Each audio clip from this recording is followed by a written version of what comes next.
Right, so welcome back to another Beard Invades. This week I've got none other than Mr. Mike Waldt. How you doing, Mike? Hello there, everybody, and hello, Richard. How are you? Very pleased to be here.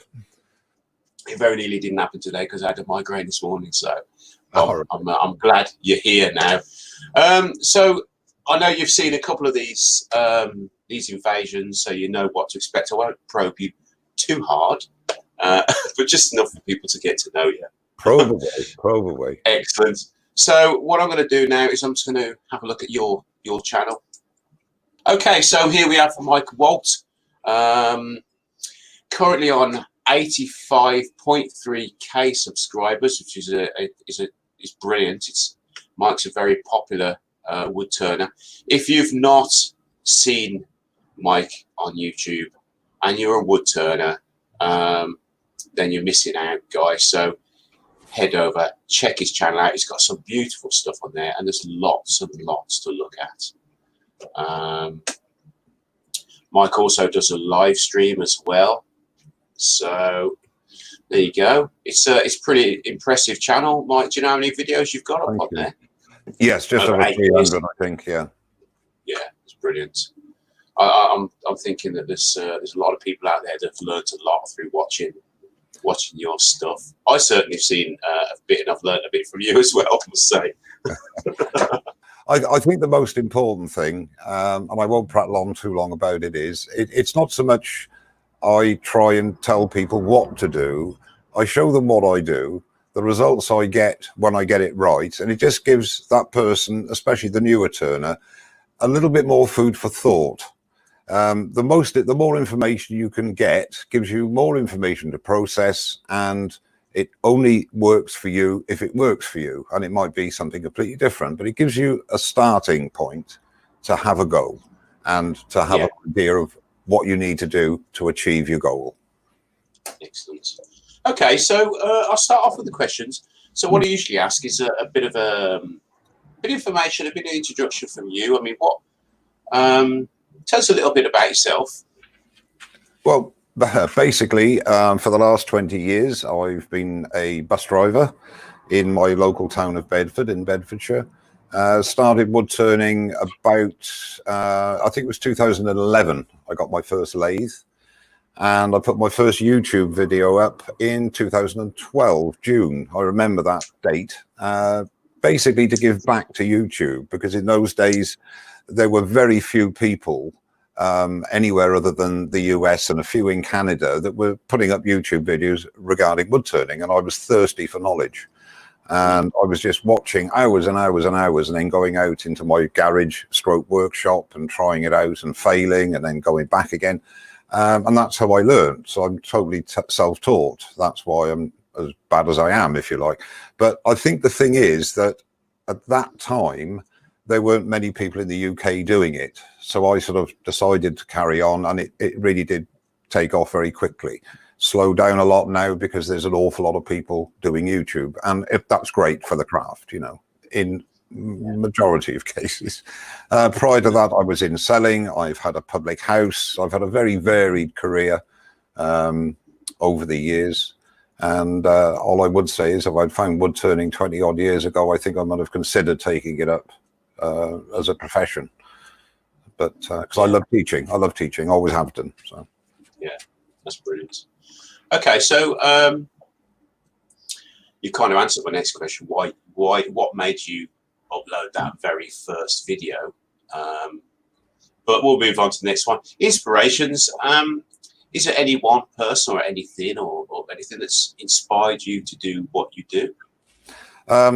Not one individual person. I am inspired by the majority of people that I watch, because they have a technique which intrigues me, and I'll go away and try it. So anybody that actually shows me how they turn wood or what they do with wood is an inspiration. Whether I act on that inspiration is another matter, and whether I follow it through. But I do find great admiration and inspiration from an awful lot of people.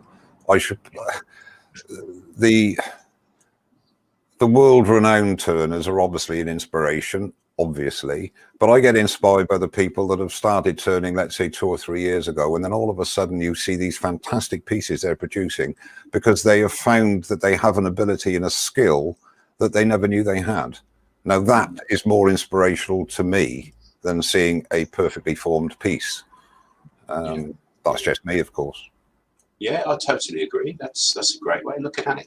I mean, the amount of young people that are coming up now and getting lathes, and like Kate the cat, my boy. I mean, that's his lathe behind me. Brilliant, absolutely brilliant. They come at it from a different view as well. For some, I mean, if that's possible, and they're producing all sorts. I think the thing with wood turning, and possibly every craft, there are a lot of different facets in wood turning. People will branch out into color, they will branch out into pyrography and texturing and piercing and burning, and there are a terrific amount of subcategories to wood turning. I am unfortunately a bit of a boring wood turner because I personally, and at the end of the day it's for personal enjoyment, I get a terrific pleasure from leaving wood natural, purely and simply because I think it's great that Mother Nature can produce what she does. However, I will say this unequivocally, I've got an immense amount of admiration and respect for the guys that can turn a bland piece of wood, like a piece of sycamore or a piece of any bland wood, and enhance it. They don't paint it and it's just something different. It's still wood. You can still see the grain, but it enhances it. It doesn't interest me that much. It's great having a go with paints because it's like being a kid in primary school. You sort of get paint on there and add all the different colors. And if you're lucky, someone will come up. Yeah, that's okay. But with me, I'm not arty enough. I just like playing around with wood, and I've got an awful lot to learn yet, producing the best I can from natural wood. Yeah. Excuse me.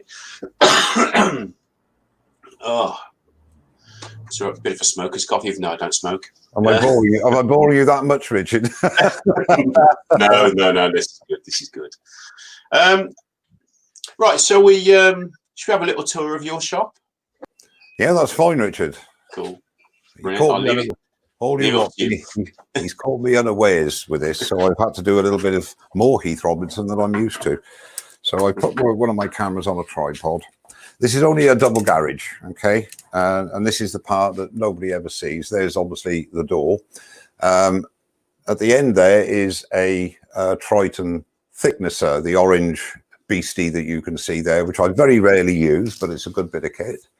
There's on the shelving there are various things, various power tools and attachments, etc. There's my Axminster drill press, if you can see that okay. Yeah. And then just a selection of screwdrivers and general bric-a-brac hammers and stuff like so. And then on the other side of the garage, I'll call it a workshop because I'm posh, I've got my Bosch GT10 or something table saw. I've got my very welcome heater and a record power extractor which goes to the bandsaw, and that services the bandsaw and the table saw. The bandsaws, as I'm sure most of you are aware, are notoriously bad at controlling dust, whatever you do, but it's there. There's my old extractor that I use for the dust that I produce at the lathe, which is now my shop vac, if you like. A selection of clamps, and then up in the rafters, I've got there is my air filtration system. Again, more clamps, spiders' webs, no doubt. A small stock of wood here, sort of spindle blanks there, and around here, and I've got various bits and pieces there, and then more wood underneath the benches here. And then behind that wall, I've got a lean-to where I've got more wood, which is either drying out, basically logs, and just waiting for the years to go by for it to dry, or do some wet turning when I wish. I'm walking back a bit here now. Again, ever-present radio. That there is my sharpening station. I've had that about a year now. I used to be a great advocate for CBN wheels for sharpening. I tried the Sorby Pro Edge a few times at shows, etc., and I bought it, and it's the best thing I've ever done. It is quick, repeatable, and leaves an excellent edge. And I'm not advertising it. I'm just saying, anybody asks me what the best system is, in my opinion, the Sorby Pro Edge is the best thing since sliced bread. They're very popular. Yeah, and I was reluctant because I spent an awful lot of money over the years trying various sharpening systems, and I went to CBN, and when I went to CBN, they were not cheap over here. The slow speed grinder, the one-way Wolverine system, and in actual fact, I sold that for less, for more money than I actually paid for the Sorby system. Yeah. So I think we've frozen, have we? No, we haven't. No, I just haven't moved my camera. Oh, right. You were just holding it really steady. Yeah, sorry. Then what I'm going to do, I'm going to go freehand. So bear with me. I've decided we're going freehand. Right, that's better. Now I can see what I'm doing. Okay, so I'll apologise to the viewers. It's not very steady. Various things up there. Got the belts for the Sorby, a centre steady that I made many years ago that I still use. That is a prototype actually, which I intended to rebuild, make it look nice, but I haven't. And I've had, this is my fourth lathe now, and they've got larger, so those those build-ups there are to build it up to the centre height. Various implements here, just basically measuring tools and accessories. Down here, various live centres and bits and bobs, Jacob's chuck. And then here, if I go back here, is my tool rack. Very simple, and again, very Heath Robinson method of holding my tools. My chuck jaws there for the chucks I've got. And then if you, it's all right, I don't want to strangle myself. And then here again, various things. In the corner there, I keep various bits of dust for filling in cracked wood, etc. Ebony coffee grinds and dust from turnings. Then I got my waxes and colors, which I don't use very often, but I do enjoy it when I do. So here it's right at my right hand. I've got all the waxes, finishes, sanding, sealer, etc., Yorkshire grit, everything that I use on a regular basis. And then here is my my sanding abrasive, whether they be discs or ordinary sanding stuff, and that goes along here. And then just a few bits and bobs there, Forstner bits, Sorby texturing. And this is my junky, well, it's all junky area anyway, and it's just all stuff that I use on a regular basis. And then, of course, I'm strangling myself with the wires now. Just bear with me. You have to cut this out. That's right. Okay. And then here is my sort of new baby, if you like, the Stratos XL, which is a beast of a lathe. Absolutely brilliant. Thoroughly enjoy it. And for those of you that think I always keep a clean workshop, there we are. I'm proving that I don't. And strangely enough, there's a goblet on the lathe. Now, there is a surprise. The lathe is brilliant, as I say. I've just got a new extraction system for extracting at the lathe. And I've got a big wide mouth hood there, and it is brilliant. And I was then able to utilize my old one that was there, and that is now my shop vac, as I explained earlier. Yeah. And it all works extremely, extremely well, because the old shop vac gave up the ghost. I think that just about covers my workshop. And I've got an air compressor down there and some blanks that I was going to use if I went and sent my goblets flying at my last live stream. And then this is really Heath Robinson now, but I haven't finished sorting this out. These are all bits of wood that I just put very, very, very crude angles on so I can get everything just right. And it's all working out pretty well now. And that's my old gaming computer, which I now use, excuse that, for my live streaming. And that basically is it. I don't think there's anything else of any interest to anybody. Right then, let's crack on. Is that it then? Right, very nice. Thank you, Richard. Cheers. Right, thanks for that tour, Mike. That was great. I enjoyed that. Pleasure. It's nice to see what's behind the camera sometimes, you know. Sometimes to it's see. not.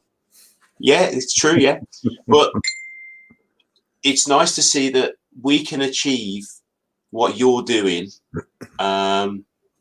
because you know, you don't need all these special camera systems and all this, the lighting and stuff, to do what you do. Do you know what I mean? No. So, I mean, you've only got I don't know if you saw it actually. I'll just move the camera. You can see up here my method of subduing the light, because I've got well, I mean, the thing is, I've got this won't stay like this, but at the moment I'm just practicing and seeing what works best. So you're diffusing it, really. All I'm doing is diffusing it. Yeah. But I've got so used to it now over the last 3 weeks. I've left it up there even when I'm turning off camera, because I'm used to the light now. Yeah. It was actually a bit bright before. If there is, I mean, I've got lights over the lathe when I want to look at something really closely. But, so now you know that works. There's nothing stopping you making a frame and stretching some fabric around this frame. Is that exactly? You know? Absolutely nothing. But apart from the fact that I really won't be bothered. I should imagine it'll stay like this now for the next 10 years. Okay. Nobody sees it. Right. Okay. So, so Makers Central, it's been cancelled this year, but do you think you'll be going to next year's Makers Central? I don't know. I'll be honest with you. Maker Central is a phenomenal event. I've been to 2 of them. I've been to the 2 of them, and I was fortunate enough to demonstrate at the second one. It is a wonderful event, and Nick does and his team do a superb job. For me personally, and I'm being candid, it is a little bit too diverse, because, as I might have said earlier on, I'm a bit boring, a bit traditional in my enjoyment of turning. And although I like to see different facets of skills and different crafts, I prefer things like Harrogate, which are really focused on wood turning. And there are very many other wood turning orientated shows that I would prefer to go to. Okay. But for for an awful lot of people, obviously, I think there was 10,000 people visited on the last one. It's a phenomenal event. It really is. But it's not something that I would go to instead of going to a proper woodworking show. Right. Okay, cool. So project wise, is there anything you're working on at the moment that you want to share with us? Not really. No, I've got a very diverse, because of when I'm working, I'm on furlough at the moment, so I have a lot of time that I can actually do what I want to do. But with YouTube, I'm passionate about getting a video out at least every sort of 10 days. I'll try a week if I can. And at the moment, I am very heavily involved in the live streams. It's something new to me. I really enjoy it, and I think other people do as well. So I might go down that path for a few months now, and I'll actually do what I call proper videos. So my projects really are determined by what I want to have as a subject in my content. I don't have unlimited time. So if I'm going to do, let's say, a bowl, I will practice a few bowls and then do a video. If I'm going to do a goblet, I don't turn the same thing on a regular basis. So it's a bit of a muscle memory learning curve every time I do a project, because I'm not at it sort of 5, 6, 7 hours a day, 5 days a week. So I'm not honed to do any specific thing. I'm a very varied. I love hollow forms. I love goblets, obviously. Why, I don't know. I love doing bowls. There is nothing more satisfying than putting a sort of an undry, not totally wet, but a wettish bowl on. getting that cut right and getting those streamers going, it is a lovely feeling. So I love all facets, apart from segmenting. I have absolutely no time for that. I love the results, and I admire people that do it. I haven't got the patience. I just haven't got the patience. I must say, if you can hear this noise, it's my chair. Oh, it's not horses. No, I'm just going to let you know that. Okay, so is there a tool that you love, or is there a tool that you hate, or you just don't like to use? As I say, I've been turning 8 years, and I've been very, very fortunate where I've had the opportunity to try a lot of different manufacturers' tools, and even over from the States in the early days. And I have now my favorite range of tools, and some people will say, oh, you're only saying that because you've got an affiliation with Simon Hope. I started off with Axminster box set, as most people do. Excellent tools, no problem at all. Quality, high-speed steel, good value for money. Recommend them to anybody. I went from there and I went to Henry Taylor, and I started building up a collection of Henry Taylor tools. And then I had a few Sorby tools, and I was torn between the Sorby and I tried all these different tools. And about 2 years ago, I decided, look, this is silly. I sold the vast majority of my tools to fund a specific manufacturer, and I wanted to become au fait with them, and I wanted to be just have that as my tool. So now I do use Simon Hope's tools, which are basically Crown cryo tools. So they're a good make-up tool. They're double-ended, which means I get twice the tool for the money, if you like. So I personally love my Simon Hope Crown cryo tools.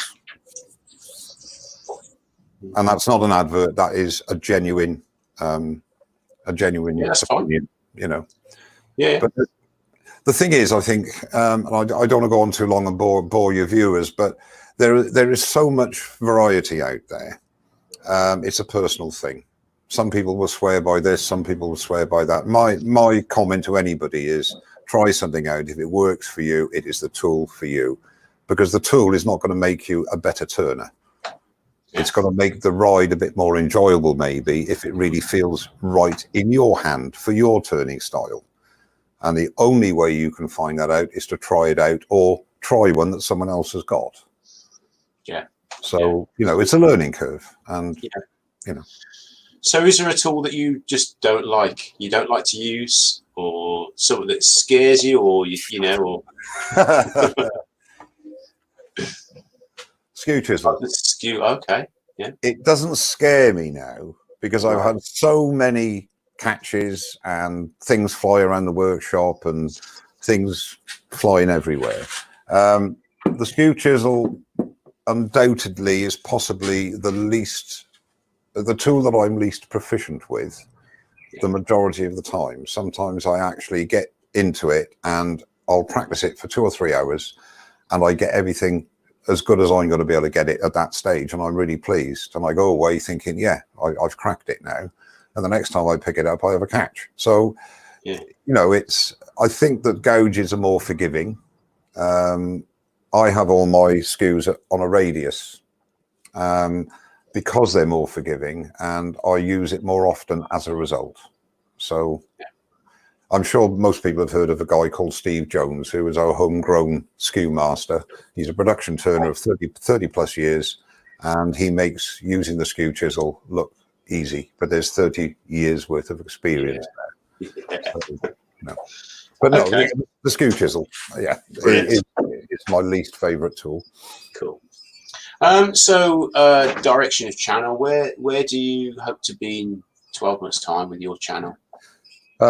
Again, I think on the boring side of things, I'm not happy with anything ever, but I have found, I say, a niche. I like to try and be myself, and that doesn't then allow me to start doing things like resin and all the different things. I think, unfortunately or fortunately, I am mainly known and asked about, not tutoring as such, but the beginner's guides and this sort of thing. And I honestly think that if I can build up even a greater base, if you like, for people asking advice, which I can show live now, streaming, that would really please me, because I love doing it. I love teaching people a certain way, and then they can go away and try it. If it doesn't work, it doesn't work. I don't see the channel changing at all, really. I mean, a few refinements here and there, but I've got no aspirations. I'm happy where I am, and it'll just flow as it flows. And I think you have to be flexible. If everybody says, we don't like you doing this, then you've got to make a choice. You either try and accommodate them, or you say, no, I'm going to do what I want to do, and if you don't like it, don't watch. It's a balancing act. Yeah. You know, you're never going to please everybody, but if you can please the majority of people, then I think you've achieved the goal. Yeah. Okay. Good. Camera equipment. So what do you use for recording them? It's all different now. Just a couple of minutes before, when I was doing video, I used a single camcorder, and it was a good one. Well, I've still got it, obviously, a Panasonic. And I used to record and then take it into the indoors and put it into an editing suite and edit it down and add music, do whatever, which is very time consuming, obviously. When I decided to have a go at this streaming thing, which was about 3 or 4 weeks ago, the first 4 minutes of my first live stream was my forearm. I didn't know I was live, and I was sitting there and people were, what's happening here? Oh, it must be a bot, sort of just telling me what happens on but it was people joining, and I had, anyway, that was my first experience. So I had an old laptop, and it wasn't man enough to do anything that I needed it to do. I could have run one camera off it. Then I had a Logitech on the top of my PC, my desktop in the house, and I started using that, but it would only take 2 of them. So I bought a laptop, not an expensive one. It had much more capabilities, would run 2, not 3 cameras, and I wanted 3. And I thought, hang on, my gaming PC, which I built about 3 years ago, has a really high end for that time graphics card. It's got much more grunt. So I thought I'll bring that into the garage, and that runs 3 Logitechs now, and I could run 4 or 5 off it if I wanted to. But basically, I got 3 Logitech C920s, I think they are, webcams, and they're hooked up to a 3.4 gigahertz Intel with a top-end graphics card, 2-year-old, but top-end, and 16 gig of RAM, and that's what you really need for that. A big screen, obviously. Yeah. So yeah, that's my setup. There's 3 webcams basically. Brilliant. Okay. Right. Nearly there. You've nearly made it through. So do you have a shout out for me that I can put in the link in the description? I can shout out so many people. One of my very long-time friends and a superb turner is Martin Saban-Smith, which I'm sure a lot of people have heard of. I'd like to make a shout out for Martin, because he is a professional turner now, RPT, and he does some wonderful tutorials. Check his channel out. Martin Saban-Smith is one of them, and there are so many others. There's a great guy in Canada called Gord Rock, and he's another guy who really inspired me to do various things as well.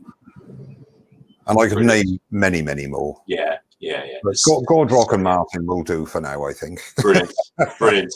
Okay, so I'll leave links to those guys in the description. Head over, check them out, give them your support if you like what they do, that is. And one more thing, I'd just like to say thanks, Mike, for taking the time, showing us your world there in wood turning.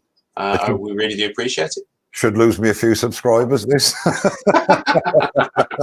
It's been a great pleasure, Richard. I'm really honoured that you asked me. It's been a pleasure. No, brilliant. You're welcome. Right. Anyway, guys, thanks for watching. Like I said in the beginning, if you're a wood turner or you just enjoy watching wood turning, head over, check out Mike's channel, give him your support. Jump into his lives. Maybe you could learn something from him. Anyway, cheers, Mike, and we'll see you all next time. Cheers, Richard. Thanks all. Bye-bye. Bye-bye.